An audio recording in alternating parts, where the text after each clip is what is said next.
अनुक्रिया या प्रतिक्रिया का सबसे सरल रूप है प्रतिवर्ती क्रिया या रिफ्लेक्स एक्शन। यह उद्दीपन के प्रति तत्काल अविवेचित अनुक्रिया होती है जो मस्तिष्क के ऐच्छिक नियंत्रण में नहीं होती है। अब इसका क्या मतलब हुआ? इसका मतलब यह हुआ कि प्रतिवर्ती क्रिया वह क्रिया होती है जिसे हम स्वयं सोच कर नहीं करते, ये खुद ब खुद हो जाती है अपने आप। यह अपेक्षाकृत व्यवहार का सरल रूप है जिसमें वही उद्दीपन हर समय एक ही अनुक्रिया उत्पन्न करता है। जैसा कि उदाहरण के तौर पर यदि हम अनजाने में किसी गर्म प्लेट को छू लेते हैं, हम तुरंत अपने हाथ को उससे दूर हटा लेते हैं। इसलिए गर्म प्लेट छू जाने पर हमारे हाथ का दूर हटना ये एक प्रतिवर्ती क्रिया या रिफ्लेक्स एक्शन का उदाहरण है। उसी प्रकार जब किसी नुकीली चीज पर हमारा पैर पड़ जाता है तो अपने पैर को दूर हटा लेना भी प्रतिवर्ती क्रिया का ही एक उदाहरण होता है। जैसे हमारे शरीर में डायफ्राम की गति श्वसन के दौरान खांसना या जम्हाई लेना, आंखें मिचकाना या जिसे हम पलक झपकना भी कहते हैं, और छींक आना, ये सभी प्रतिवर्ती क्रियाएं होती है। प्रतिवर्ती क्रिया में हम इस बात से अनजान होते हैं कि हमारे साथ कोई चीज होने जा रही है। प्रतिवर्ती क्रिया में तंत्रिका आवेगों द्वारा अपनाया गया मार्ग ही प्रतिवर्ती चाप रिफ्लेक्स आर्क कहलाता है।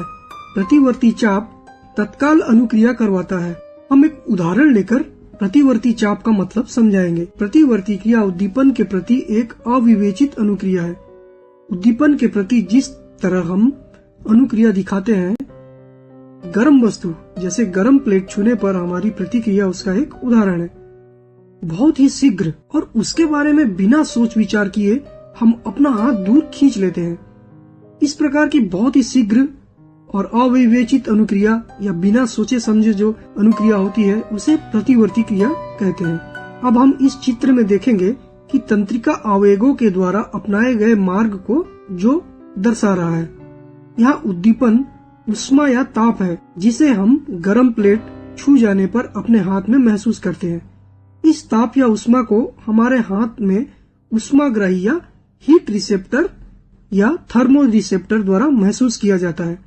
यहाँ पर जो ग्राही है वो संवेदी तंत्रिका कोशिका है जिनमें आवेग उत्पन्न होता है, और ये आवेग मेरु रज्जु तक जाती है या स्पाइनल कॉर्ड तक जाती है जो हमारे स्पाइनल के अंदर होती है, जो पतली पतली धागे के समान संरचनाएं होती है। यहाँ आवेग आगे प्रसारण तंत्रिका कोशिका को बढ़ाया जाता है जो बाद में इसे प्रेरक तंत्रिका कोशिका को बढ़ा देता है। अब प्रेरक तंत्रिका कोशिका हमारी बांह में पेशी को आवेग बढ़ा देता है। पेशी तब सिकुड़ती है और हमारे हाथ को गर्म प्लेट से दूर खींच लेती है। बांह की पेशी एक संवेदन ग्राही है क्योंकि वह उद्दीपन के प्रति अनुक्रिया दिखाती है। यह मार्ग जिसके साथ साथ आवेग गमन करता है प्रतिवर्ती चाप कहलाता है। इस प्रकार के प्रतिवर्तक जिनमें केवल मेरु रज्जु शामिल होता है मेरु प्रतिवर्त या स्पाइनल रिफ्लेक्सेस कहलाता है। यद्यपि मेरु प्रतिवर्त मेरु रज्जु में उत्पन्न होता है, परंतु ग्रहण की गई प्रतिवर्ती को सूचना भी मस्तिष्क को पहुंच जाती है। यहाँ पर नोट करने वाली बात यह है कि जब हम गर्म प्लेट को उठाते हैं तो उष्मा या ताप के साथ साथ उष्मा द्वारा उत्पन्न दर्द भी उद्दीपन का कार्य करती है। और इस उदाहरण में वर्णित प्रतिवर्ती चाप को हम इस चित्र के द्वारा समझ सकते हैं। कुछ प्रतिवर्ती चापों में केवल मेरु रज्जु ही नहीं बल्कि मस्तिष्क भी शामिल होता है, और इस प्रकार के रिफ्लेक्स को प्रमस्तिष्क प्रतिवर्त या सेरेब्रल रिफ्लेक्स कहते हैं।